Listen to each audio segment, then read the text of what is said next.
Good morning, everyone. Good morning.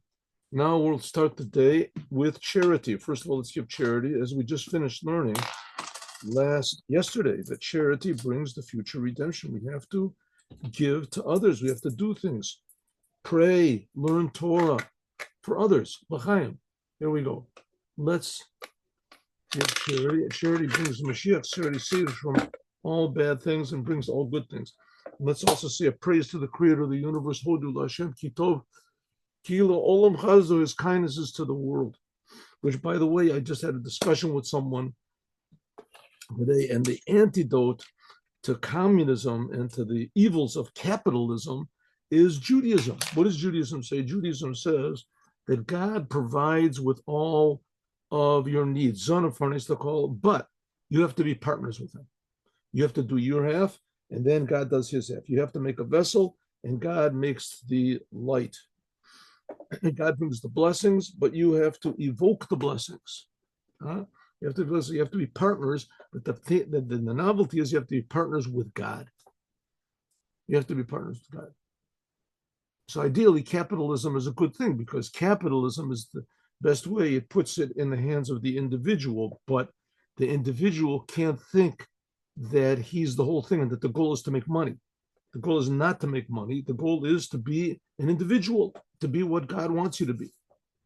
Honest and decent and happy and trustworthy and kind, generous. The world, like we said, the world runs on charity. But you have to do. And then God gives the blessing. Okay, here we go. So that's what Moses says. Moses comes to bring people to be connected to God.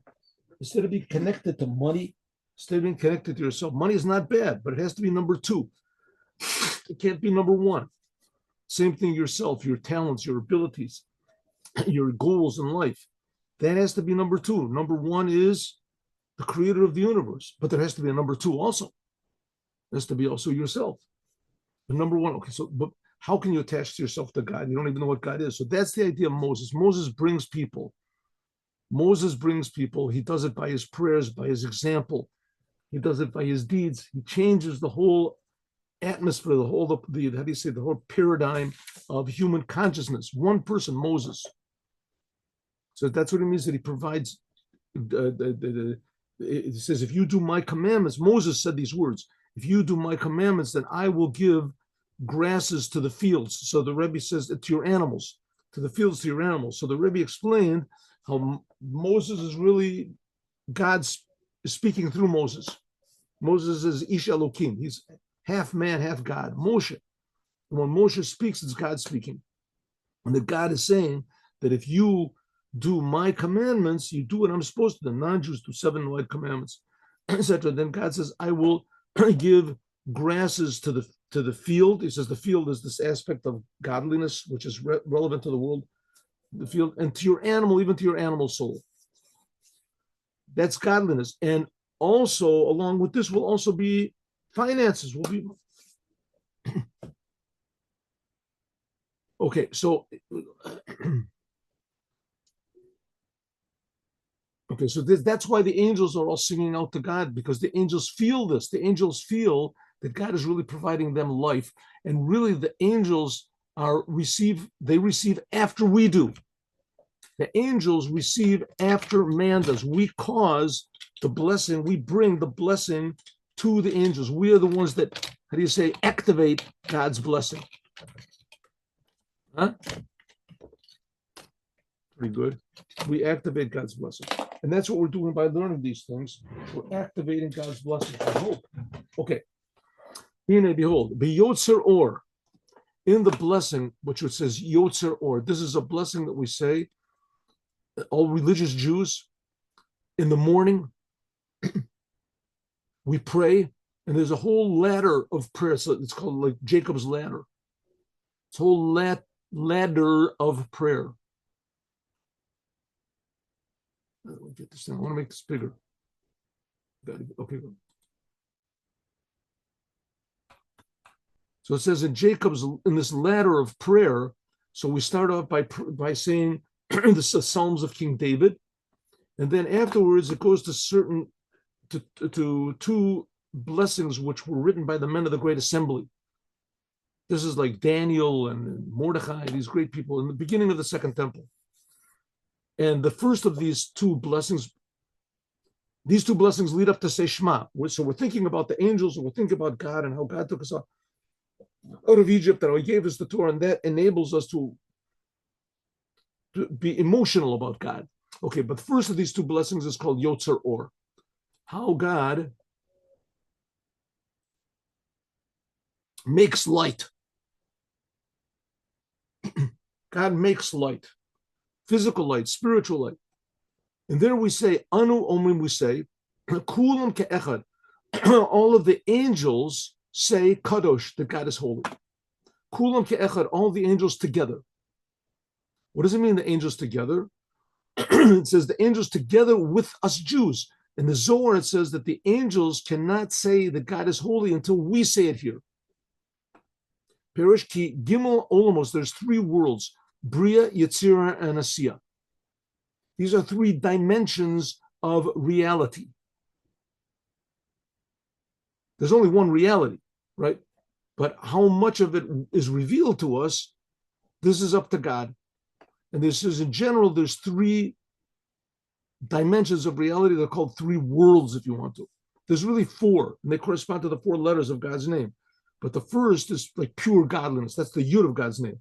And then below that is the Hey, then the Vav, and the Hey. So that's Bria, Yetzirah, and Asiya. That's what the names of these dimensions are. We're living in the physical half of the dimension of Asiya. There's a spiritual, that's where certain angels are. She'em nikra bechinas behema. All of these levels, Bria, Yetzirah, and Asiya, they're all called animal. Why?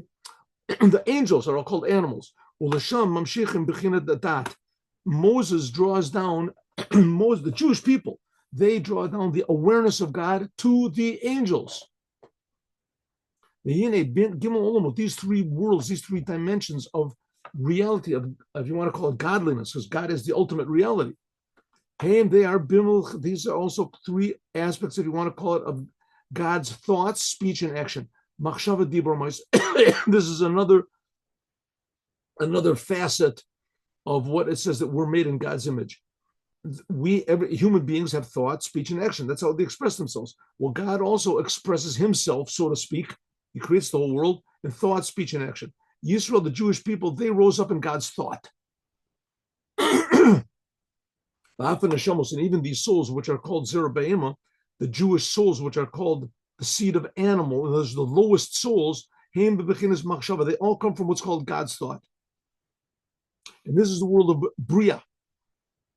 That's called the world of Bria, the highest of these three worlds. Bria, the world of creation, if you want to call it. In other words, in this dimension of Bria, all there is creation. There's no form, there's no matter, there's no, what this means, who knows, but that's what it is. Creation. Which is not the case of Malachim, the angels, Nimshachim, they come from the word of God and the breath of His mouth. That's the world of Yetzirah. So generally speaking, it says that the souls of the Jews, they are located in the world of Bria. And the angels, they come from the world of Yetzirah, it says. Which is the angels, they come from the word of God. So the Jews rose up in God's thought, and the angels, they came from God's, what's called speech. She part of the creation. She bechinas Yetzirah. Yetzirah, this is the world of formation. Therefore, the angels are not able to say holy and draw down godliness to themselves until the Jewish people have to say it first. Huh? So you didn't know who you are. There's really the highest of these four. There's a fourth, the highest of these worlds is Atzilut, but that's not really considered to be part of the creation. Bria, the word Bria means creation. Atzilut means emanation of pure, it's pure godliness. If you want to call it, that's the creator. The world of Atzilut, that's the creator. Okay, let's go to the next page.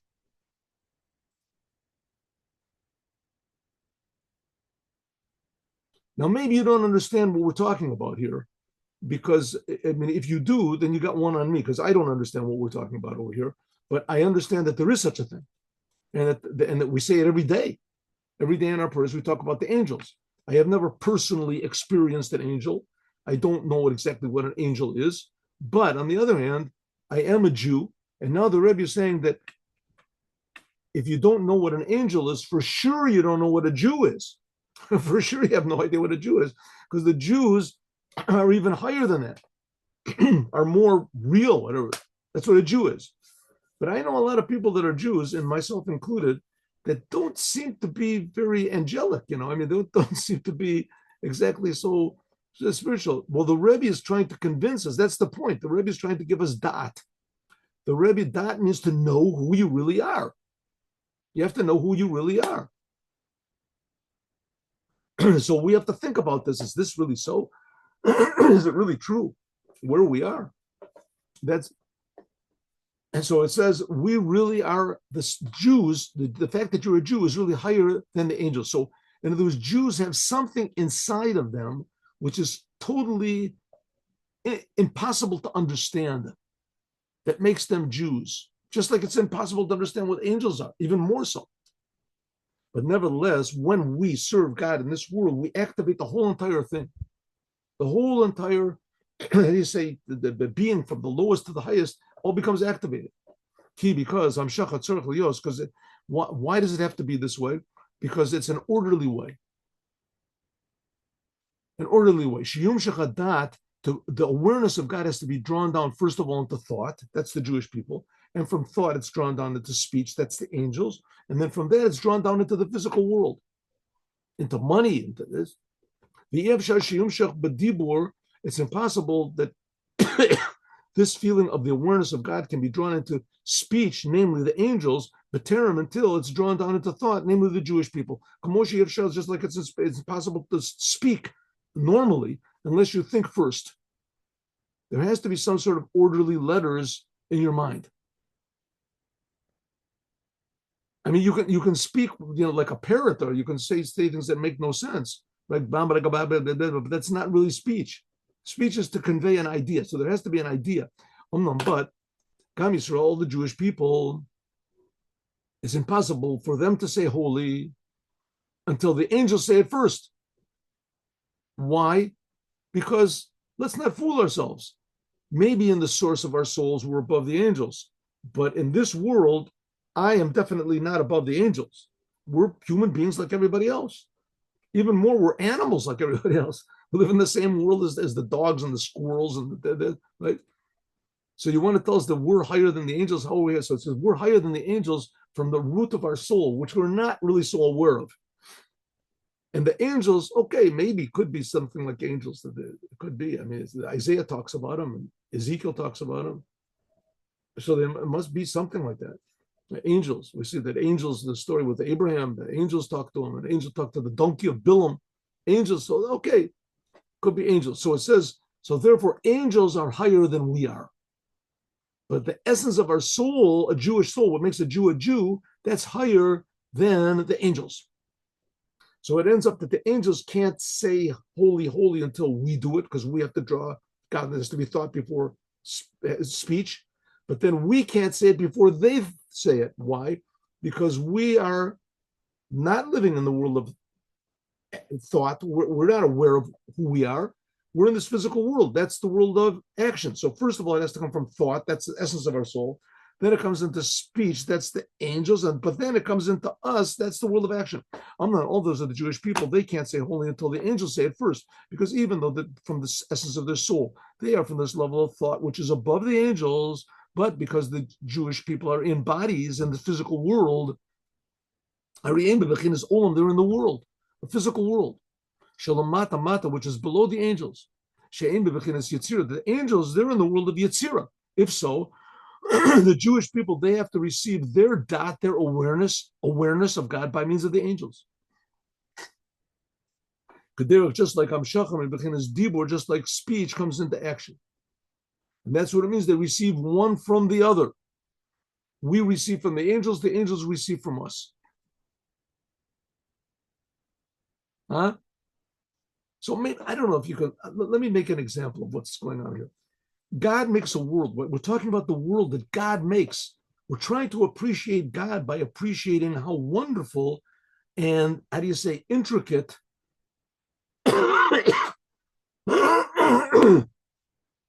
and harmonious the creation is. So the more of creation that we know, the more we can appreciate God. That's why the Rebbe was always very, very in favor of science, because the more that science looks into what reality is and discovers reality, I think I told you this before. There was once a Chassid Chabad, I knew him very well, a wonderful person, Professor Green. He passed away, and he was a professor in NASA, and he became religious. And he said to the Rebbe, listen, we're working at trying to discover if there's life on Mars. Is that permissible? Maybe it's forbidden, right? Maybe it's forbidden. And the Rebbe said, no, exactly the opposite. If they discover that there's life on Mars, that means that it increases the wonder of God, that God creates even life on Mars, people on Mars. The Torah was only given here in this physical world, but nevertheless, the more we realize about creation, the better. So it says, so there's angels. So let me give you an example about this angels. I'm making this up, right? So maybe it's right or maybe it's not. A human being, right? If you want to move your hand, let's say you want to move your hand, right? You have a hand, so you want to move your hand. Not everybody has hands. Everybody move your hand, right? How do you move your hand? I move my hand. Right? I move my hand, right? If I slap somebody, that person takes me to court. It doesn't take my hand to court. It takes me to court. I can't say it wasn't me, it was my hand. Unless I can prove that somehow or other, I have no control over my limbs. I have some sort of, muscular problem or something. Could be. Okay, so it's me moving my hand, but is it really me moving my hand, right? There's a whole intricate nervous system. And that nervous system, that's really what moves the hand, right? So it ends up that the nervous system receives from me, my essence, right? But my hand receives from my nervous system. So the nervous system, that's something like the angels. The angels have to receive from the essence of the Jewish soul. That's me. But then in the end, it comes out to my hand. That's like us in this physical world. So we receive from the angels, which that corresponds in my metaphor to the nervous system. We receive from the angels, but the angels, they have to receive from us, from our essence. Huh? Could be. Because the world is created in the form of man, and man is created in the form. The man is a microcosm, and the world is the macrocosm. So whatever, so we can take an example. Okay, if so, the angels receive from us, and we receive from the angels. And that's what it means to receive one from the other. Look, and therefore, therefore, it says that they end up saying holy to God all at once. Like a person, when you ever see pianists play, you ever watch a piano player? If you know anything, they move their fingers so fast, so beautifully, that they could never possibly think and move their fingers with their thought. Their thought and their actions become one. The impulse to do it, and their nervous system and their hands, it's all just one. They're just playing.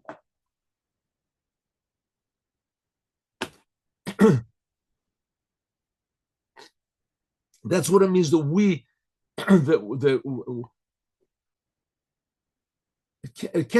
we give to God a crown. The angels crown God, and the Jewish people crown God. What does it mean? The keter, the crown, that by means of it's the prayer we say on the holidays. It's an extra prayer, a Musa prayer, and also on Rosh Chodesh. So we say we give God a crown. What does it mean? We and the angels together. Okay, Hine, behold, calls that all this is drawn down by means of Moshe. Moses is the one that activates this whole business. Just like the Rebbe here. The Rebbe is telling us things that we would never dream on our own.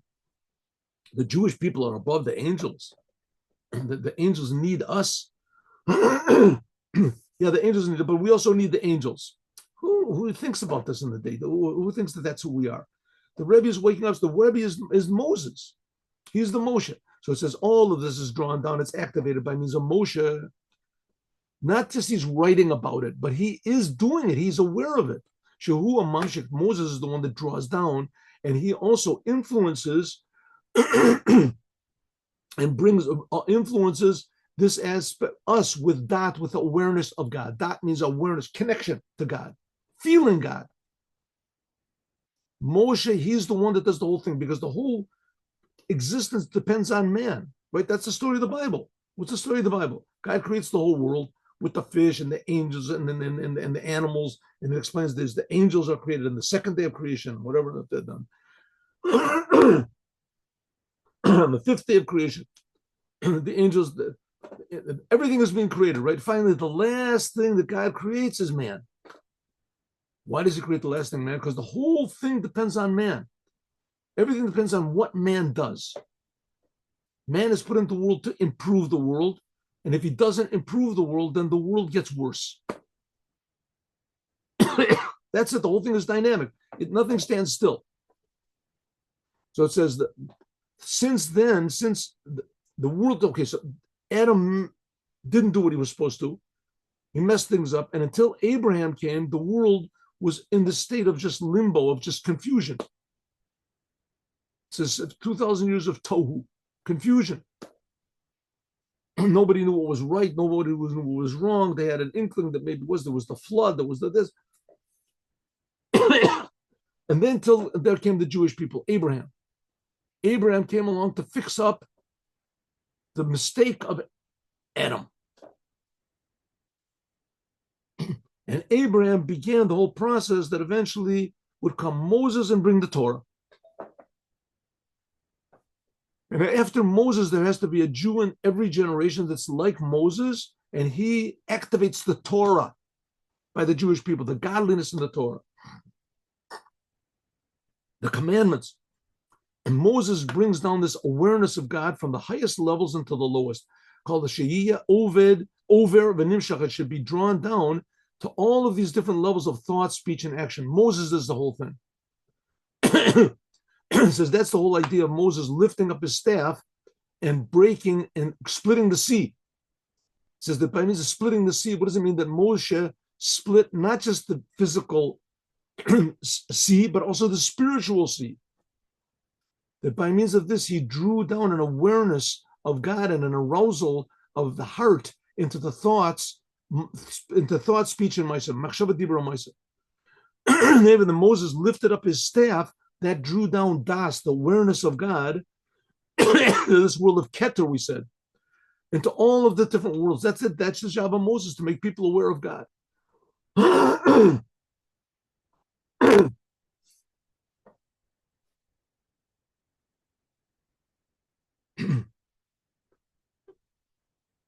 Like I was saying, this morning, I I saw a short video about these people that write these books about self-help, how to make money, how to become rich, how to become famous, how to become powerful, how to become, Machiavelli and all these guys, and they how to become, wealthy, because and all of them, basically what they all say is that has to be your goal. Your goal has to be wealthy. It has to be wealthy. Where does money come from? It comes from you. Money comes from you. Right? Okay, Judaism says that that's not so. That's not so. Money comes half from you.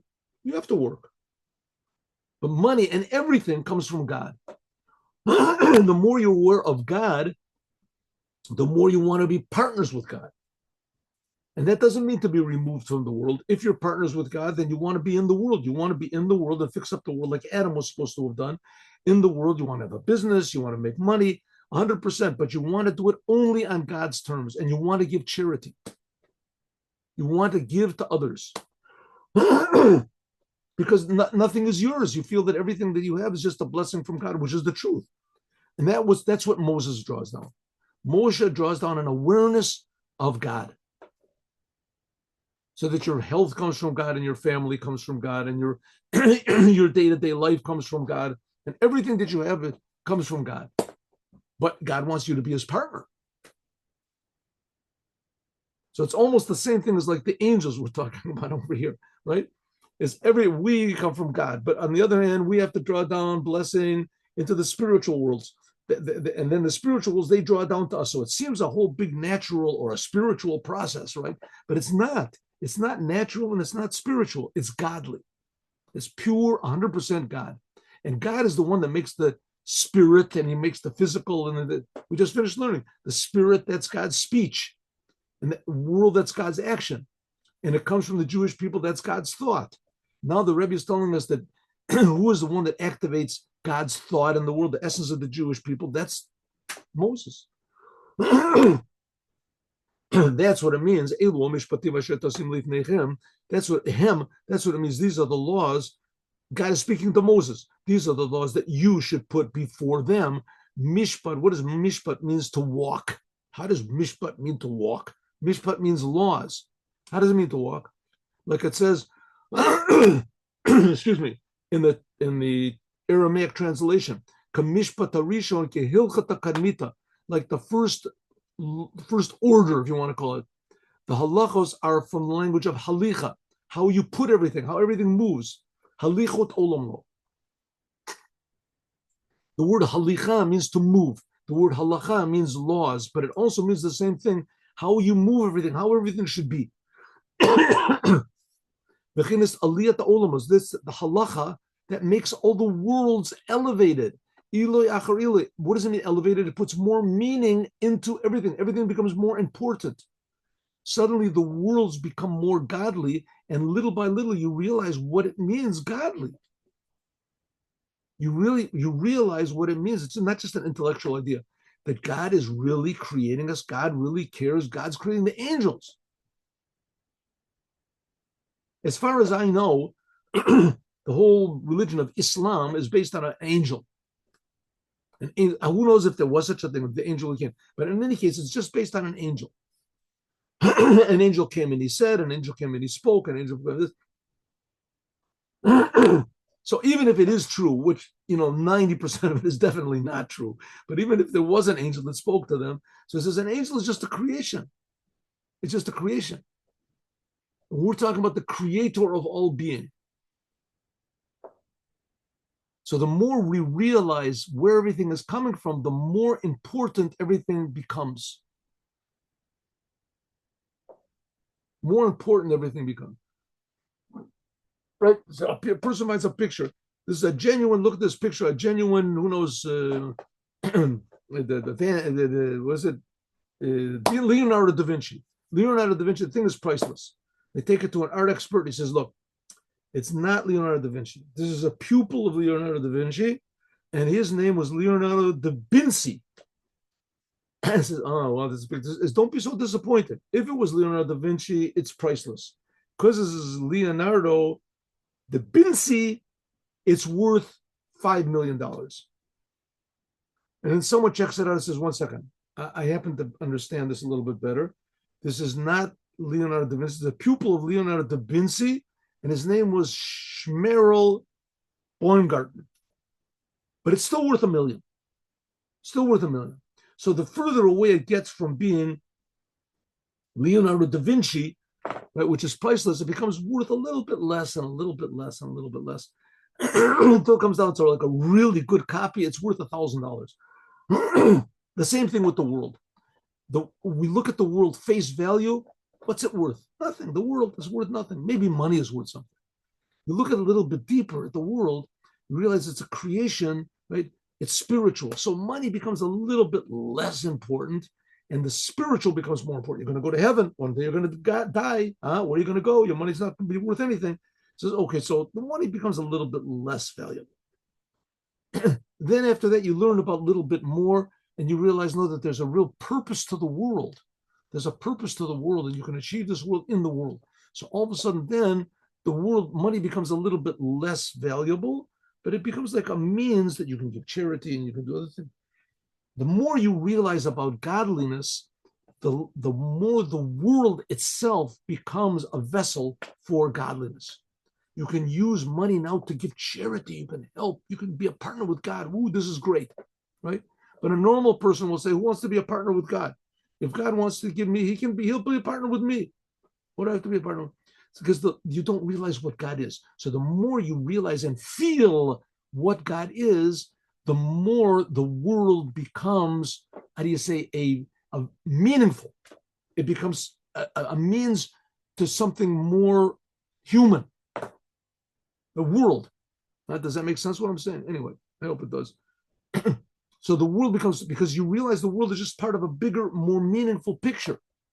It's the same thing. This picture was not made by him. It was made by Leonardo da Vinci, by the father of Leonardo, who knows what. Suddenly it becomes more and more meaningful, the world. And that's what it means. That's what the Torah does. The Torah is laws, and the laws elevate the world. But you have to be aware that the laws come from God. That you have to recognize and feel godliness, that God is really creating us, and God is creating the angels. And therefore it's called halicha. That's what it's called mishpatim. That's this week's Torah portion of the laws. Mishpatim are also called walking, moving, halicha. Because it's godliness inside of it. It's not just cut and dried laws. And therefore, klipos, therefore, the forces of what's called selfishness, they don't have any real connection to God, kanota, like it's known. Like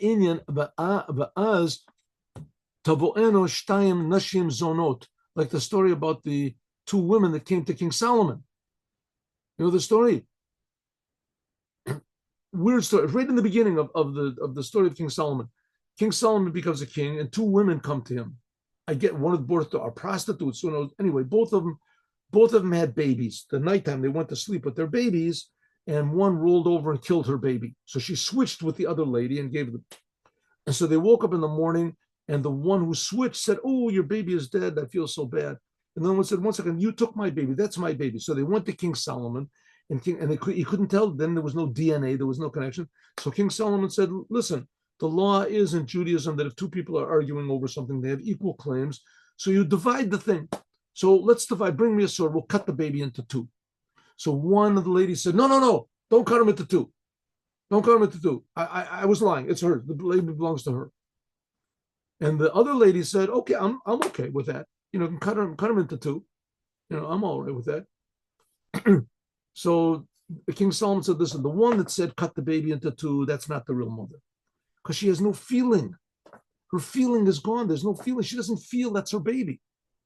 She feels it's a what do you say, an item, a slave." Now they have these. They're revealing in the world. It's just incredible. They're revealing in the world this slave trade that's going on. They grab little kids off the streets, and the rich people of the world do it, right? The beautiful people, they do it. So cut the kids up. What do you mean cut them up? Because you have no feeling. You're lacking any feeling. So this is the same thing with God. The main thing is feeling. The more you feel God, that's the more real it is. That's what Moses does. Moses, if you don't have a feeling of God, then all you feel is yourself. And if you feel yourself, you can cut the baby into two, no problem. It's not me. Let's see what happens. I never saw a baby get cut into two. Let's see what happens. Might be interesting. Is that sick? It's just egotistical. Why is it sick? If everybody does it, it's not sick. If that's the how do you say the custom? So you do it, right? Because there's no feeling. So that's what Moses does. Moshe brings into the world the feeling of the Creator, how much the Creator cares about the creation. The Hainu Lefisha Aim, the Haim Yesh V'Davar, because they are separate. The Aim B'Am Abital, because they have no surrender. That's what Klippa means. Klippa means a shell. You become insensitive. Milamat l'mayla. This is World War II was a special example of this. The Nazis and the communists, right? They just killed people. It's insane. I think I told you about this, that Stalin had some guy that he killed. The Russians used to kill people. How would they kill them? They would take them into prison, and then they would bring them out for questioning, and the guard that would take them out would shoot the person in the back of the head. That's how they would kill people. Right? They would tell the person he's being taken out for questioning or whatever, and he didn't know, and the guard would be behind him, and they would shoot him in the back of the head, and he would kill him. So Stalin had some guy that he killed 5,000 people a month or something, and they gave him the Medal of Honor, and just killing people. Incredible, insane. No feeling whatsoever. But this awareness of God, this feeling, this moving, this is drawn down by means of is drawn down by means of learning the Torah. That by means of learning the Torah and looking into the laws of the Torah and understanding them well and understanding that every detail is from God, this is what's called revealing the dot of the Torah, the godliness of the Torah in the thought of man. And by means of this, you move from level to level. That's the thing of Moses gave the Torah. And the Torah, that's what brings awareness of God. And that's what it means. These are the laws, Asher Tasim, that you should put them. Moses, he's the one that put the godliness of the Torah dot into them, into the inside of the Jews. Because this feeling of God, this is drawing down the inside of God into the inside of us. It has to be inside of us. Into the panimis, the inside of the emotions. This is the thing that God, so to speak, can't do on his own. We have to internalize godliness. We have to do it. We see that it didn't work. God took the Jews out of Egypt. He gave them everything. Bread from heaven, split the sea, spoke to them directly on Mount Sinai. Their souls jumped out of their bodies, and it didn't work, right? Just 40 days after they heard God say, don't worship idols, they all worshiped idols, passively, actively. So therefore, we have to work on it ourselves. Therefore, it says that's the job of Moses. Moshe, every generation has to have a Moshe. Here we see that the Rebbe is Moshe, what we're reading here. That's why it says in the Zohar, Moshe lo pasik tama b'neim. Avram pasik b'neim. It says when God called to Moses, if you look in your Chumash, it says Moshe, there's a line between the two times Moshe. And when it says Avram, there's no line. The other way around. I'm sorry. When it says Moshe, there is no line between them. With Abraham, there is a line between them because Avram, he is loving God and kindness. And therefore, there's a separation because there's me, I love God. But Moshe, that he's the inside, that he drew godliness and feeling of essence of God into the essence of me, that I feel that my essence is just a pure miracle from God. That's miracle. Therefore, there was no separation between them. So Moshe, the whole idea is to make everybody feel that there's no separation between me and my creator. I am an incredible miracle from God's thought every single instant. And so is the world. And that's the idea of the Torah, to bring this into the physical world, as we'll learn more, God willing, tomorrow. Now let's learn Yom Yom.